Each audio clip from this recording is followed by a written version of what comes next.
All right, hello everyone, and welcome to another Anthem live stream. We're very excited to have all of you join us today.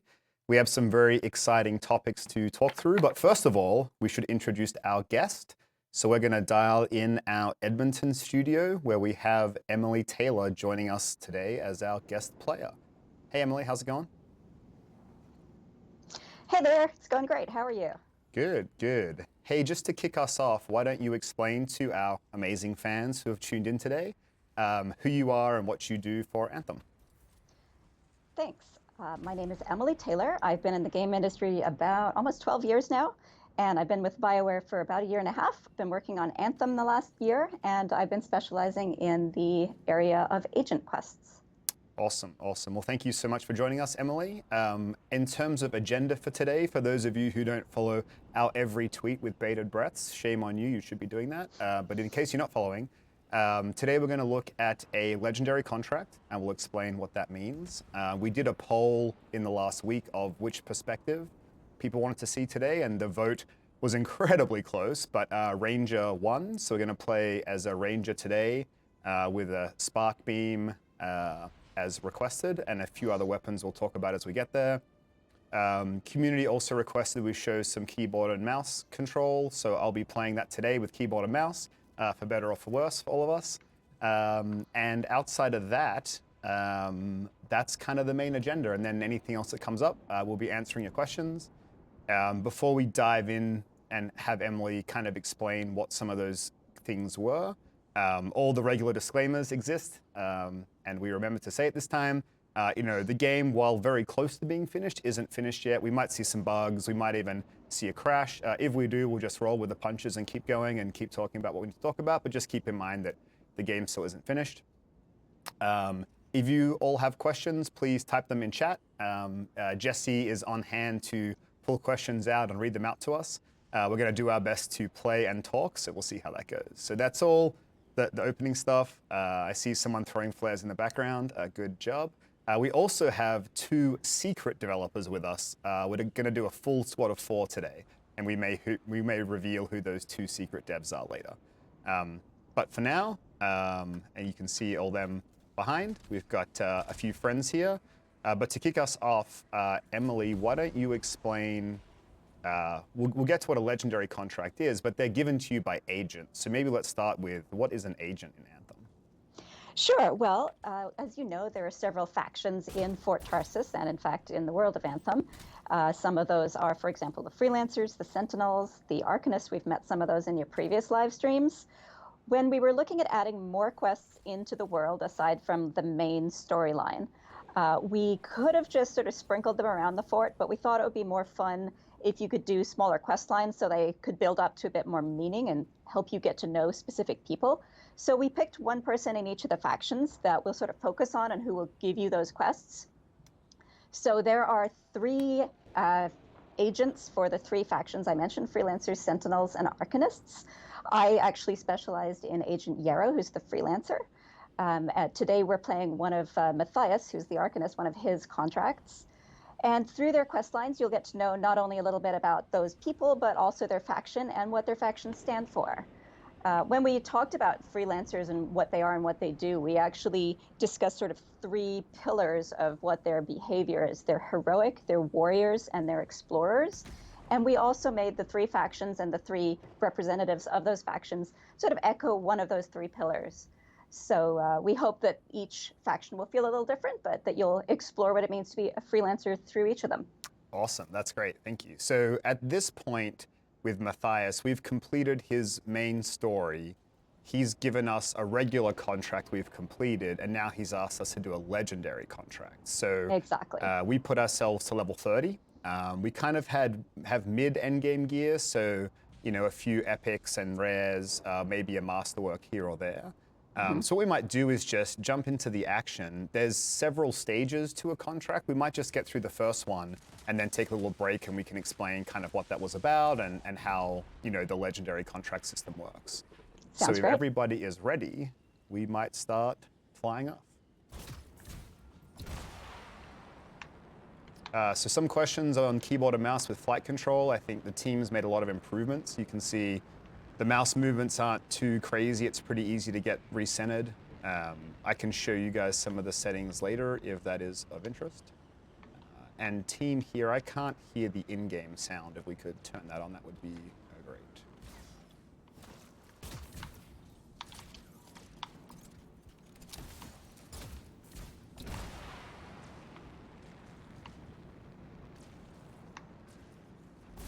Hold on one second.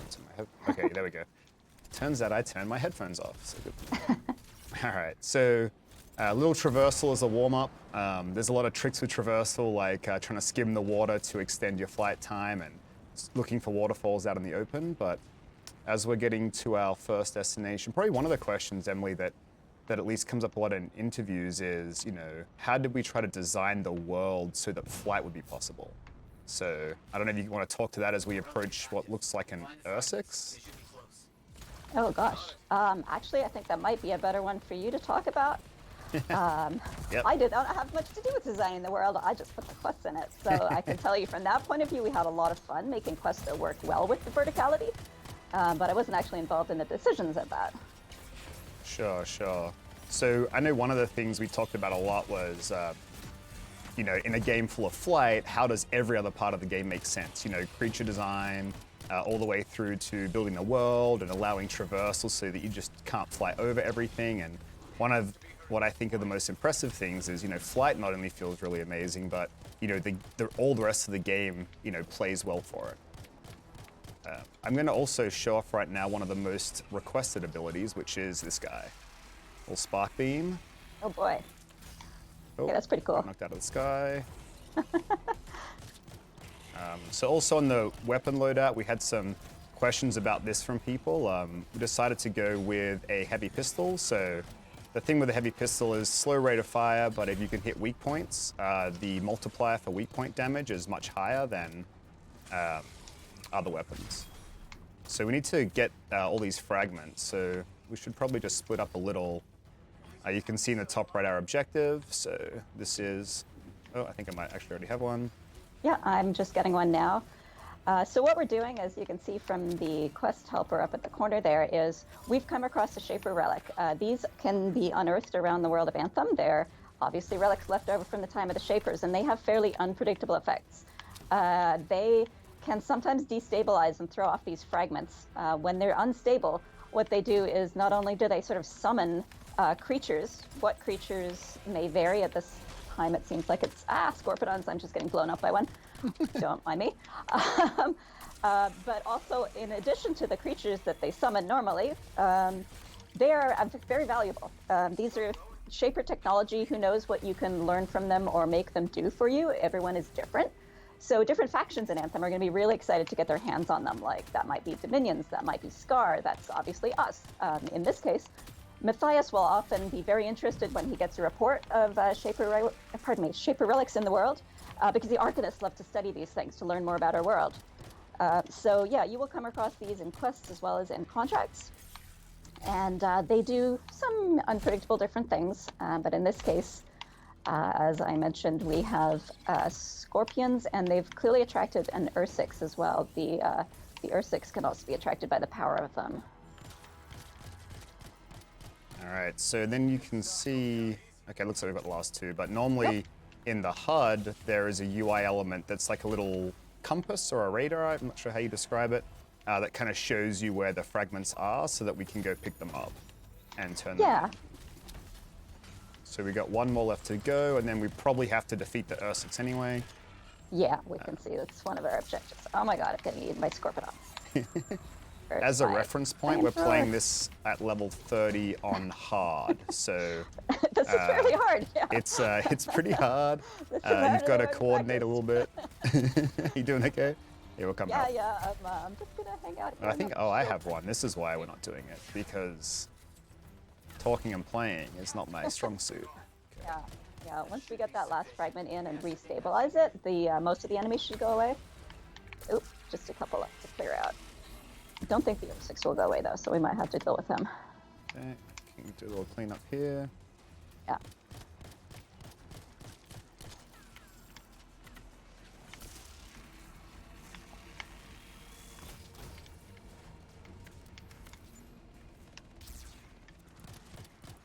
There's my flamethrower. All right. That was pretty fun. Yeah. Oh, we're not even done yet. Okay, it's fine. I'm a little worried, but I gotta get my epic loots that's dropped on the ground for me. Awesome. Nice win wall, Darren. Thank you. I just gave away who our third player is. It's fine. I also have a rally point here that increases weapon damage. So I'm gonna put this down here if anyone's interested. But this is 20% bonus weapon damage, which is pretty handy. It's one of the ranger's utilities. So the Ursix, I think we might have shown it before on stream, but he, if you hover, he'll throw big rocks at you and you have to kind of dodge in the air. Or if you're on the ground, same thing, you know, dodging over is the way to avoid his attacks. He also leaps up for like a ground smash, so if you kind of double jump over and fly up, you can get out of that. Yeah, I'm running away like a grabbit. Okay, there's a health pack. Damn it, stop that. No. Well, since you mentioned it was Darren joining us, I'll just say, because I know Darren and we've worked together before, I love that I'm in the Colossus and he's not. He's, I think, in an Interceptor, because in real life, it's kind of the opposite. Darren is approximately twice my biomass. He's a really tall guy, so I'm enjoying being the Colossus at this point, Darren. I just realized Camden gave himself away. He's called BioCamden, which we haven't introduced Camden to our broader audience yet, but we can do that a bit later on. Awesome. All right, so that was stage 1 of a legendary contract, and you were telling me yesterday that there are multiple stages and there's some variety in that. How does that work for the contracts in the game? Oh, can you guys not fly ahead, please? Oh, sorry. Yeah, let's just take a little break, little pause. Let's see if I can get back in before I get teleported. Hey Ben, we've got a request from our viewers. They're asking if you can fly as high as you can. Okay, I will do that. Emily, if you can explain contracts, I will fly as high as I can so we can see what happens. So each faction, as I mentioned, is slightly different. They've got slightly different interests, which means they have also slightly different tasks in Fort Tarsus. So the freelancers are responsible for protecting people inside the fort and outside the fort, for example. Sentinels are more of the guards. Arcanists really need the researchers, etc. So as you interact with the agents, you'll get quests that have a storyline, but you will also be able to help out with that faction's daily contracts. They're like the tasks that faction is responsible for in the fort. So depending on what agent you got the task from, what you're going to be asked to do will be a bit different. We also want the contracts to be constantly renewable content, that even when you finished all of the story, you can still keep doing them and they'll remain fresh. So they're going to be slightly different every time. I don't want to call them repeatables because that has some negative connotations and we're doing it a little smarter than that. But you won't be able to predict what exactly you're going to be able to do, but you will know that it's related to that faction. For example, Matthias, as we've seen, is very obsessed with fragments when they appear, but he's got other Arcanist-related tasks. For Agent Yara, you might be rescuing a Strider or helping protect some Arcanists or things like that. Yeah, it's really cool. Even when we, you know, talk about most of the streams we do, we kind of turn up and say, we don't know exactly what's going to happen here. And so there's a little bit of randomness to it. Like we weren't expecting the Ursix, and now we have to silence this next Schaefer Relic, and it looks like the creatures are kind of pushing out to us, so we might all dive in and get going. But thanks for the extra explanation. Yeah, well, this gives us an opportunity to show that that search radar that you were mentioning before, because it's back on the screen. Oh yeah, nice. Yeah, and you'll notice that it's got 4 quadrants, and the strength of the signal gives you a clue how close you are, but also in the middle, it's a little harder to see probably on the live stream, but there's a little arrow. So there is verticality too, and we do have a very 3-dimensional world, so definitely look at the arrow too. So you might be looking for something way up above you or below you. Right, like when I fly up now, the arrow says down, so I know to kind of go down. And when it's the dot, it means I'm on the right level, right? Exactly. There have been a couple quests I've been flying in circles until I realized, oh look, the arrow says down, it's actually below me. I didn't talk about my second ability you guys have been seeing, which is a sticky grenade. It's a grenade that does a lot of single target damage, so I'm kind of set up for single target damage, but when I throw it, it'll stick to the creature, the target, whatever, and then kind of blow up for a small AoE, but it's pretty high damage. All right, so we got to find the last couple of fragments here. Okay, a I few think more everyone's creatures coming grabbed in. them, yeah. I think everyone's got one. Oh, here we go. We've got some brutes. Oh boy, so these brutes, okay, yeah. And they're legendaries, so lots of hit points. Yeah. I will shoot whichever one you shoot. Okay, this one in the front. Yeah, legendary Ash Brute. So his weak point is in his head, so it's a good kind of spot to try to hit if we can. Yep. Oh, I need a health pack. Run. Yeah, these guys hit pretty hard. They And I think really- we're on yeah. fire. I don't know, Camden, can you I'm use on your fire. cleanse on the Interceptor, please? I think you just used it. So we put Camden on his support ability, will cleanse status effects. Oh, Because nice. there's often a lot of things that cause fire, and then you can't fly, and not flying is kind of annoying. So he can clear that for us. It's actually kind of interesting to me because as a quest designer, while I've been playing the game, a lot of the time I'm testing my quests and I'll play solo more often than I'll play in a group. So I haven't Yeah. necessarily seen all the abilities that the Interceptor and the other classes have. Yeah, it's a whole new thing to play in a full group. It makes a really, really big is, difference, I yeah. think. It's a lot more fun, there's a lot more combos, there's a lot more group interplay options. So like these brutes as well, if you hover, they'll shoot fire at you to like prevent you from kind of trying to just hover above them. So I don't know, we have a Camden got cleanse again, I think. Oh no, it's on fire, it's okay. Probably on cooldown well, still. I have a flamethrower, Oh, you have a so those flamethrower, nice, okay. brutes That's can amazing. be on fire for a while. Did we get them all? There's one more who just came through. Oh yeah, someone's still Yeah, carrying a first fragment and it needs to put it down. They're not That would gonna be stop me moving. again. Ben, You gotta stop you're picking holding them us up. back. I know, what a shocking move, right? That's fine. You know, Mike Gamble mentioned something. He said that often you actually fly out here so that you're physically on the same site. But you didn't do that this week. Is that to do with the fact that it was -7 Fahrenheit or -22 Celsius for those I outside the wouldn't States? say I'm a massive fan of the cold of Edmonton, that's for certain. I looked at the weather this morning. I thought, maybe I should fly to Austin. That'd be okay, right? You should have come to Austin. Yeah. Now, we might have hit a snare here. I don't see the next quest step. Oh, that's weird. So, did we bug something out, do we think? That is possible. This is a build that still has a couple bugs.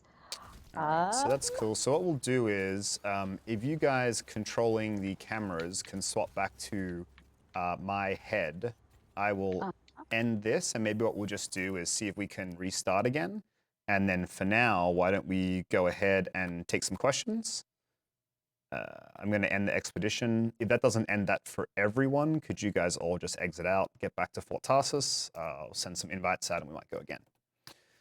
All right, so that was kind of, we did 2 out of the 3 steps of that legendary contract though. As you can see, a lot of the creatures were tougher, like we saw legendary variants, a lot more hit points, a lot more coordination required. We got a lot of cool loot. I'm actually looking at my end of expedition screen now. I don't want to share it with you, but let's see what I got. If it was anything cool. I definitely got some epics, and I think so I got like, just in that amount of time, I got 3 epics, 3 rares, and then a couple of commons. So not a bad little haul. So while we get reset up, we'll take some questions. So one of the things chat was noticing was that your Javelin was cooled the whole time. Was it the rain that was affecting that? Yeah. Can chat hear you, or do I need to repeat the question? Chat can hear me. Oh, awesome. Well, look at this. Jesse, all the powers. Yeah, it was raining. So, we wanted to have some impact of the environment to how gameplay functions. So one of those things is that when it's raining, you'll get some extended flight time. So there's various levels of cooling, like flying through a waterfall kind of wipes out all of your heat. And then like skimming the water or some rain will just like extend the amount of heat capacity you have. So your heat meter will fill up slower. I don't think we want to show Fort Tarsus. If we can go back to we still on my head? Okay, that's fine. Cool. So I will get us ready to go again. What other questions do we have, Jesse? Oh, did we explain the flight ceiling enough? So when Emily was talking through how contracts work, the question was, hey, can you fly to the top and show us what that looks like? So can you guys ready up, please? So basically what happens is there's turbulence is kind of the ceiling. So as you fly high, there's these really strong winds that will just push you back to the ground. And so you'll burn your heat trying to go up, and then eventually you'll overheat and kind of crash land. And that's just our way of, controlling the playable space, which I think is a pretty cool solution the team came up with. So another question we've got, I think we might have answered this one before, but what happens if you don't pick up loot? Yep. So Talisker, can you hit ready? Okay, cool. Yeah, so we have some systems for this. We've explained it a couple times on social media, but basically, if you don't pick up a masterwork or legendary item, we'll mail it to you. But everything else, you basically lose if you don't pick up. And so the reason for that is, if we just sent everything to you, you would never bother looking for loot and picking it up. And, discovering that loot and finding that loot's an important part of the game. So we really want to encourage people to, after completing a mission or completing an encounter, to look around, pick up the loot. As you saw when we were playing, I was running towards little blue and purple things all the time. They're pretty easy to see in the game now. We've made a lot of iterations since EA Play, for example. So it's pretty easy to pick them up, but we want that to be a conscious thing that you're this game is about collecting loot. We want you to consciously go and pick it up, but give you a little bit of protection for super rare stuff so that you don't lose out on that. So that's how loot works. You guys can swap back to, yeah, that thing, us. I was going to say. All right, so I got another thing people are asking a lot about are emotes. So I think these we've guys got some good ones equipped here, actually, if we want to. So let's see. Okay, so Nighthawk, Emily's doing the air guitar. Let's do that one more time, maybe. Camden is waving. It's a little boring, Camden. I feel like you're better than that. We've got flares. What do we got on Talisker? A little point. Oh, I don't know if you're saying let's go that way, or if you're saying I'm gonna come get you. That's fine. So we've got some pretty cool emotes there. I think we should talk about your appearance, Emily, both in real life and in game. I hope you feels like there's some appreciate. themes going here. I hope you appreciate that I'm matching. This is a lot of work, a lot of coordination. So orange is my favorite color, and I just love the customization options in it. So you will usually see me looking like something very garish. And the Colossus is such a big canvas to paint on, too. It's so much true. area. It's great. So, yeah. All right. Hey, let's go towards this first objective again. And let's see, maybe we have something different this time around. Last thing on emotes, Ben. Yep. People are really asking this a lot. Are we going to add a dab emote? Sure. Good dab all day. We might have had one we've captured already. I can't remember if we've, you capture it or create it, and then we have to process it and get it in game. So I forget if we have one in game or if we've just got one in the pipeline that will come eventually.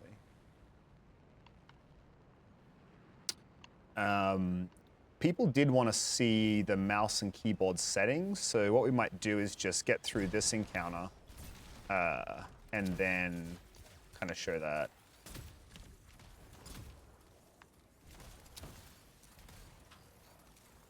I broke the cardinal rule of flying, which is if you overheat, you get penalized and have to wait a bunch.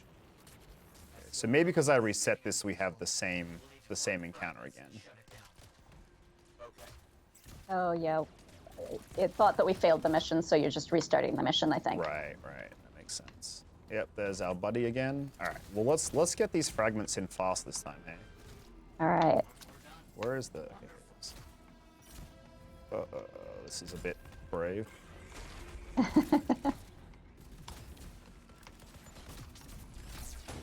I don't know if we've talked much about the scorpions, but you may be able to see that there are 3 different types of them, and they each have slightly different behaviors, so that makes them kind of interesting. There's one that will blow up in your face, which is my least favorite type. Yeah, the worker will has the sack. He'll explode with a sack just like that when he gets to you, so you actually don't have to shoot it if you don't want. You can try to bait it into exploding on top of its friends, and then it will do damage to its friends as well. So there's a little... some advanced options of play there as well. Yeah, and it leaves you covered in green slime. We've also got some lightning falling down from this rainstorm, which is not ideal. Oh. Not perfect. No, lightning can zap you out of the sky, can't it? Yep. Alright, I'm going to get rid of these, all the rest of the arachnids, the sculpidons, sorry, and then if you guys want to focus on the Ursix for a bit. All right, I'm going to use my ultimate. Boom. Oh, nice. Please do that. That's amazing. Ah, damn it. And take him down that much. He's legendary. He's pretty tough, but I took him down about a quarter. Oh, yeah, that's perfect. I'll come over with my support field in a second. These Sculpidons are still coming, so that's Yep. not ideal. Might just bait them into you guys so we can kind of AoE them a bit.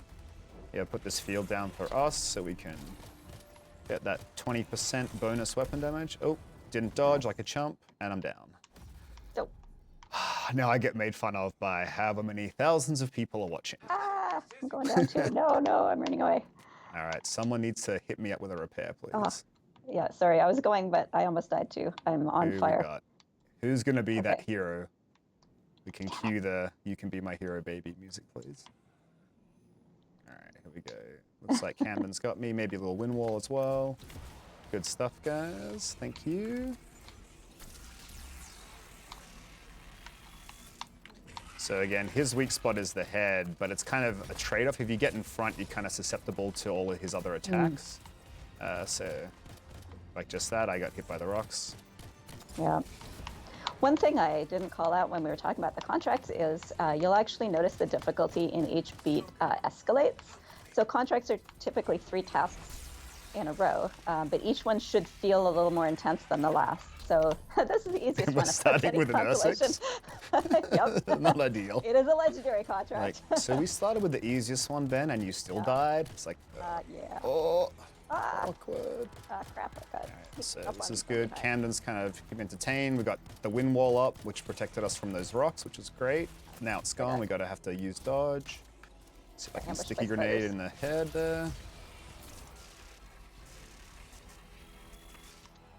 It's maybe a bit risky. Let's try double shotgunning him.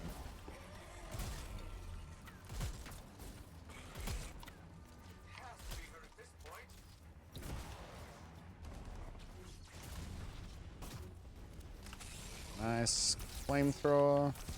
Got my spark beam on him as well. Okay, now he's on fire. It's great. Taking Oh, that damn extra it. dot damage. It's I might have fine. just died. Can Darren get you there? That's a little brave. Did you guys both go Nope. down? I think so. That is We died together. unfortunate. All right, I'm gonna bait him, Camden. If you can pick him up, please.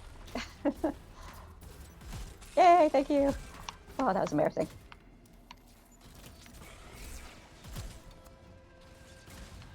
Oh, I got knocked out of the sky. I'm gonna come give you guys a little weapon buff. Hey Ben, what Yeah. difficulty are you guys playing on? So we are. Oh no. We are playing. Oh my gosh, really? I'm down. We are playing on hard difficulty, Jesse. Oh yes we are. Thank you for. So this is a little. It's a little. I mean, if you play really well, it's kind of fine. But if you make mistakes, you certainly get punished. Yeah. So this L6 is pretty low now. I think we can just finish him off real quick. I'm not. And the pulling my lightning weight. strikes really aren't kind of helping this whole problem.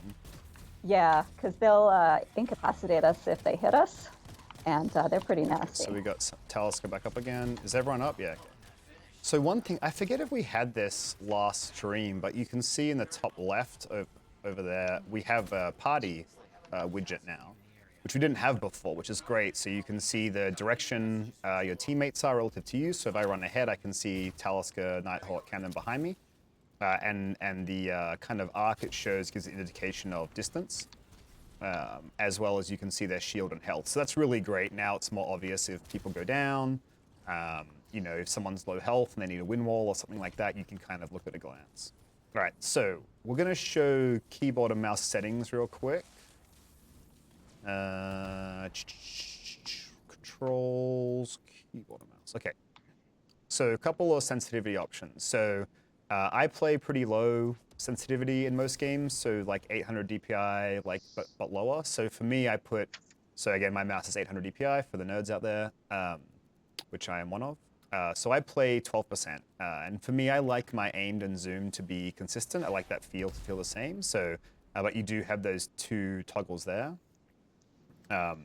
Any kind of vertical aim sensitivity modifier you want. So, you know, we make it the same by default, but if you're used to kind of any kind of console sensitivity stuff, you can change it.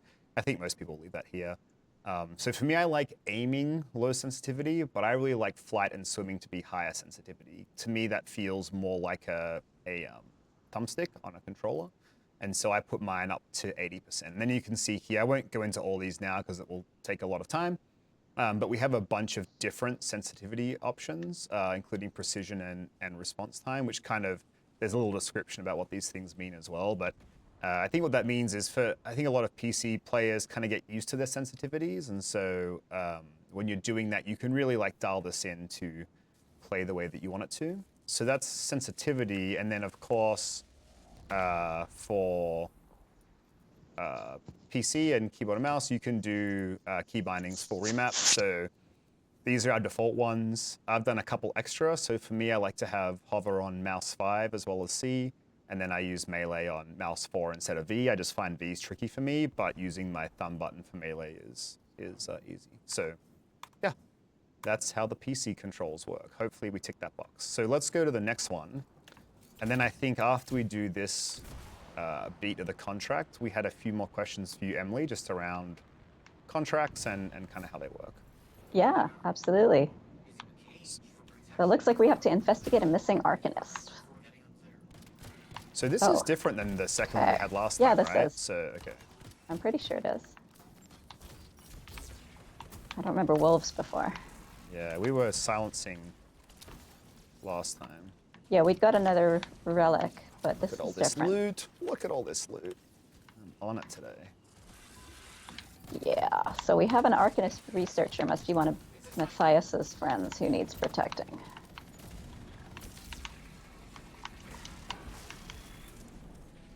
Do we need to, okay, we have to get the predators first? Let's see. Okay, oh, he's in a cage.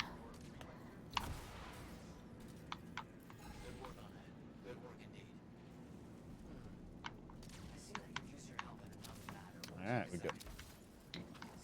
Failing research device. Okay, that sounds exciting. Understood. Let's see what I can do. Let's go out. Let's see, something here maybe?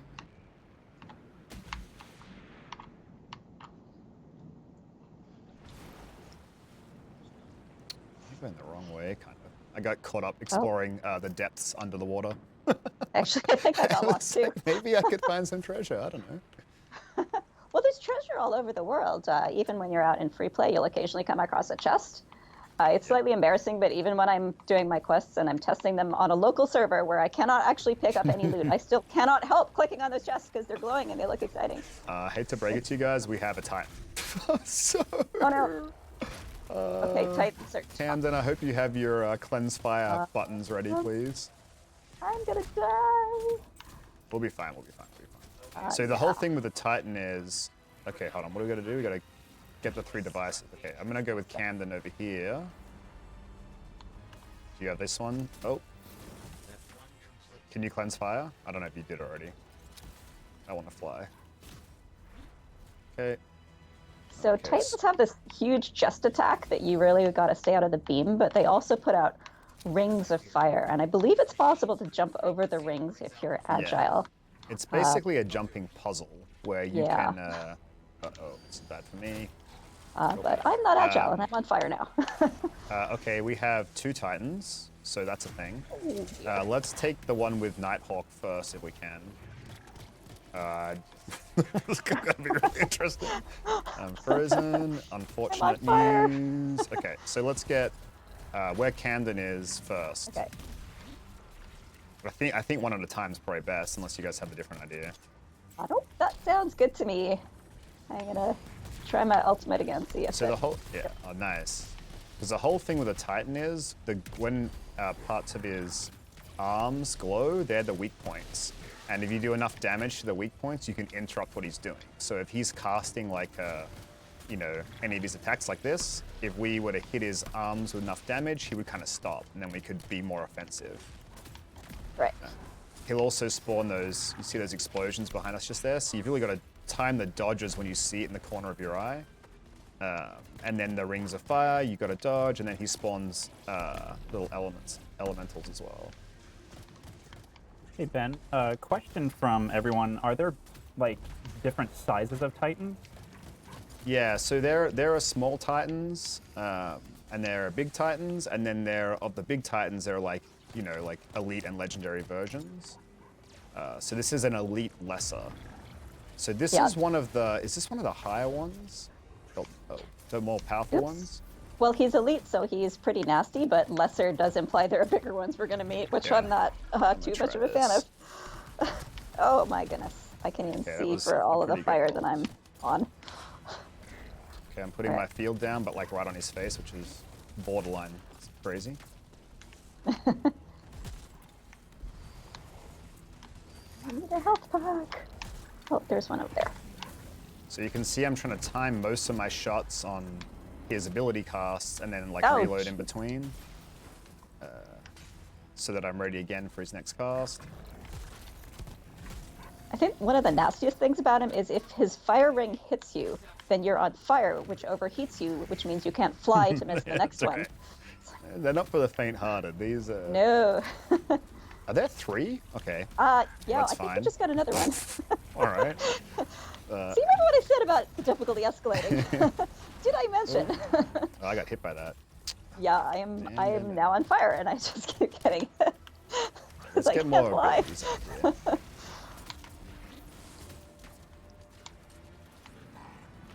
Yeah, so kind of the dance is push on those abilities. Probably need to keep this other one in my line of sight, because I keep getting hit by its abilities as well.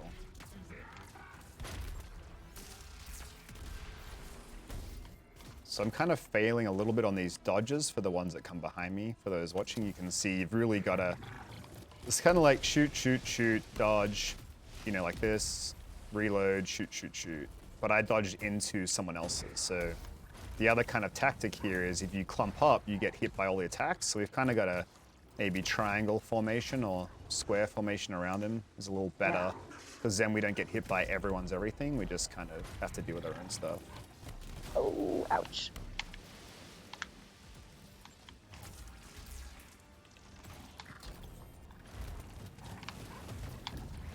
Okay, see, I dodged that one that time, I think. Nice. Oh. Okay, where are we at on alt status? If I'm anyone has almost- one, I feel like it would be...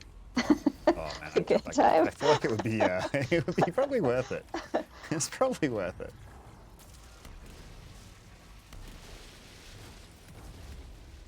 So there's lots of health goblets on him. I see a few of us are low. We want to like, it's kind of that risk, like in between this cast, maybe I can pick up a couple of health things and ammo. So, you know, these creatures are kind of longer fights, and so at certain times they'll still drop armor and health, so that for longer fights, you know, you kind of can resupply if you need to.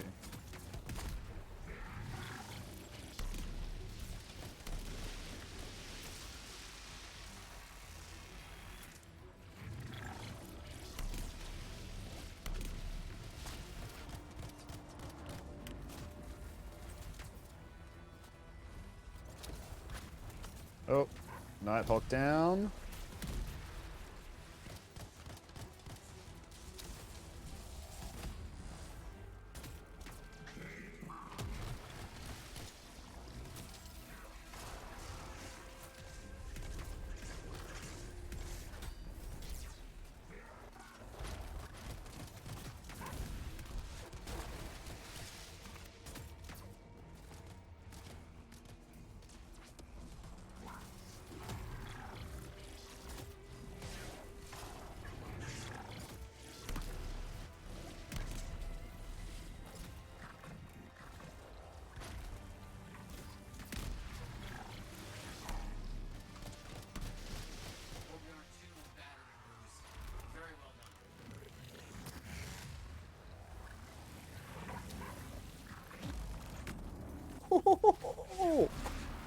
That's what I'm talking about. Look at that. Masterwork item. Okay, alright. I see Emily back, but I can't hear her. It's okay, we'll keep going. Do we have any other questions, Jesse? We can answer as we try to defeat this final one.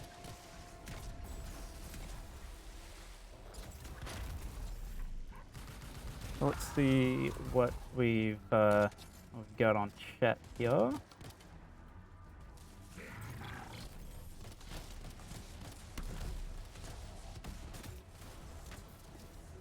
So what happens if everyone dies here and you all go down? Yep, so if you go down, a player can repay you. That's like an unlimited timer, unless everybody goes down. So if everybody goes down, it's a party wipe. And then in the case of a legendary contract like this, we would start at our last checkpoint. So we would be at the beginning of this encounter and we'd have to defeat all of these titans again, basically. To get a little reload there. Oh, nice, her ultimate's going off. So Emily's back in game, we just can't quite hear her, so that's okay. We have her skills, just not her question answering abilities. Any other questions, Jesse, that you can see?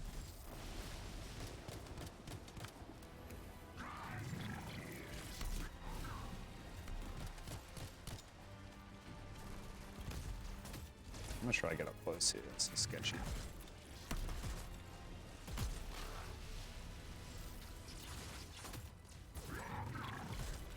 So I see we're being asked about PC settings a lot, of like what recommended specs are for PC. I believe we released that, didn't we, Ben? Yeah, we did. I don't have all the info in my head for that, but certainly if you look it up on our official website, I'm pretty sure it is all there.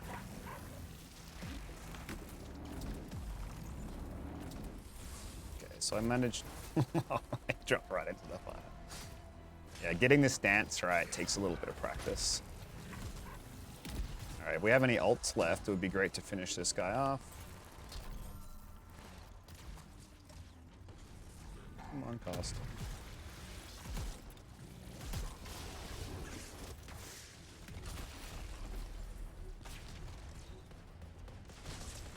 There we go. There we go. Good stuff, team. Oh, same thing, got greedy for that loot too early, like I do every single time. All right, so I think we might show this end of expedition screen, a little bit of it. I think that's okay, right? Mainly because I want to show I just want to show the masterwork reveal because I want to know what I got. And let's do that. All right, that sounds good. All right, but why don't we get a couple more questions? We're probably almost out of time. I got kind of carried away in the excitement there. I'm going to skip a few things here. Do I want to? Hold on.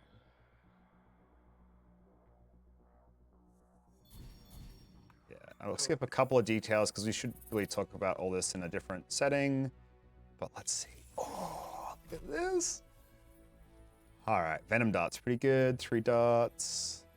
Nice. Okay, so that's some pretty big shotgun, 20% damage and 20% ammo. So, okay, my shotgun usage would be amazing now.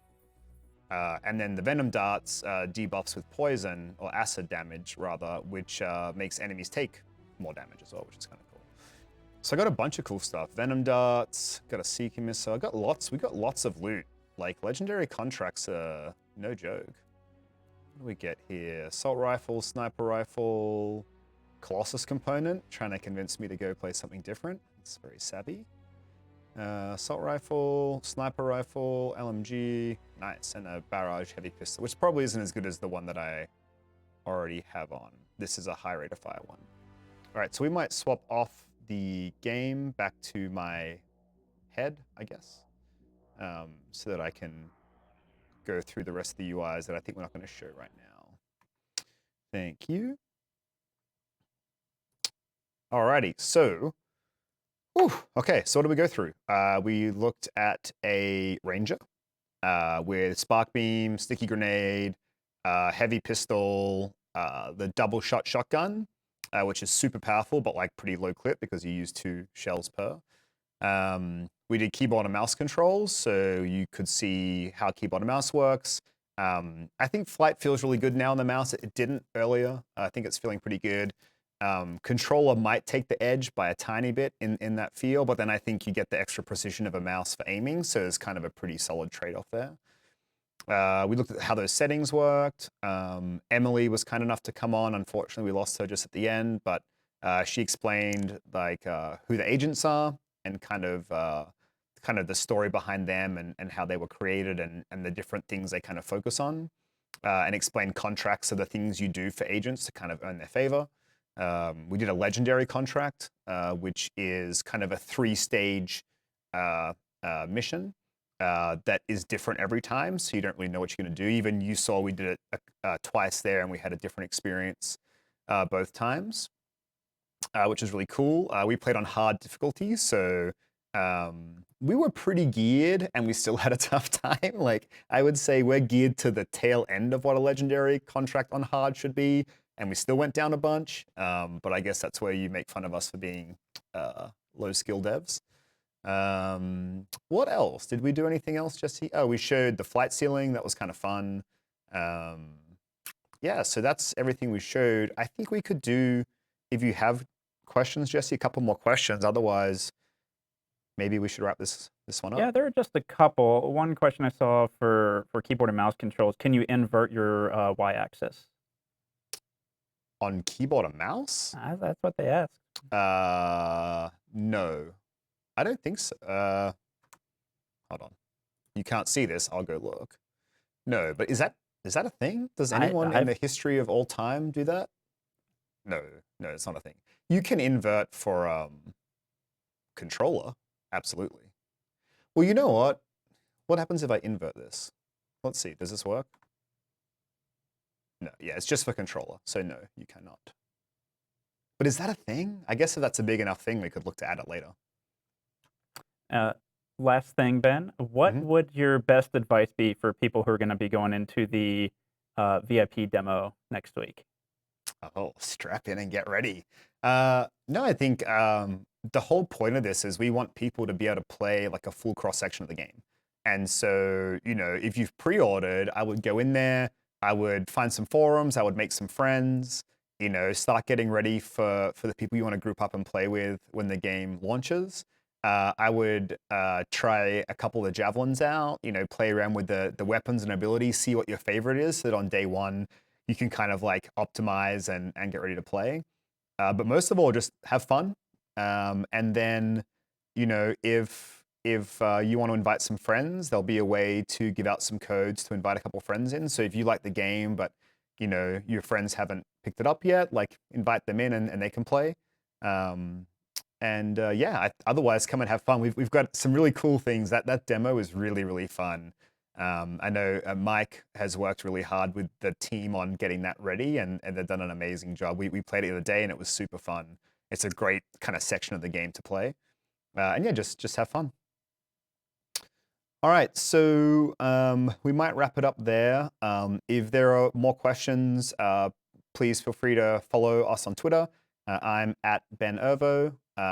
Emily is at Pentapod, because she can't say that herself.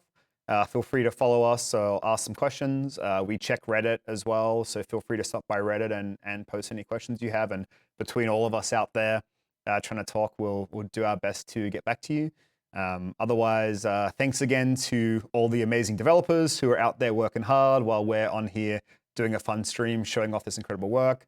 And finally, thanks again to all of our fans and the amazing community that's been so positive and awesome to work with for tuning in again. And outside of that, we'll leave you with a trailer, and then we'll see you next time. Thanks. Bye.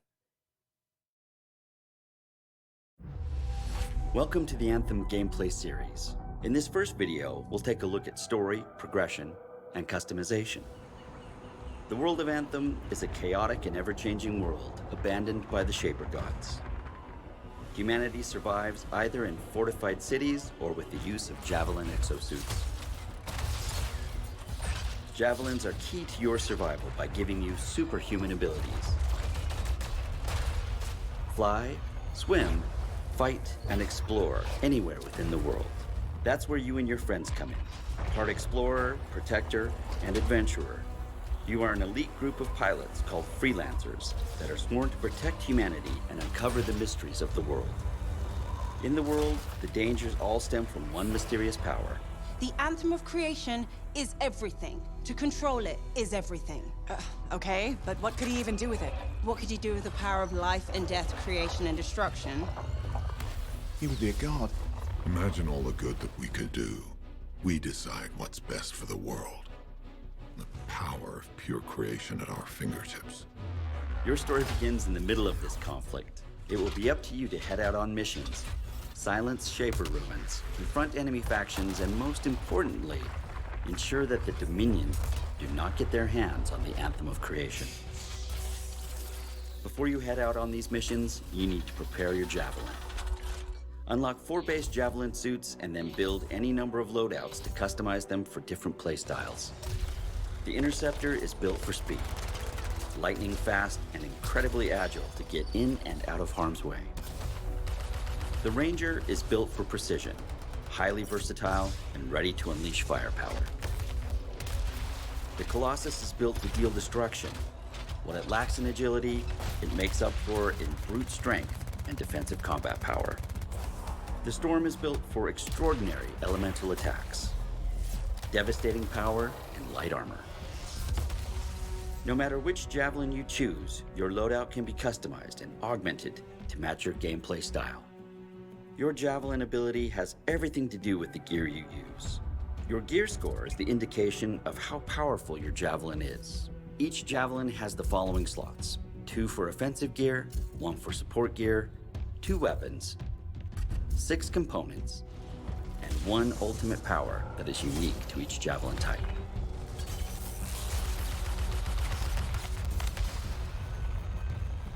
In this case, we have 4 loadouts ready to go for the Ranger. Each one I've set up for different playstyles. Let's have a look at my team support specialist. We are using the Venom Darts and a Frost Grenade for offensive gear. This will be great for applying ice and acid status and for setting up combos. For support gear, we are using the Bulwark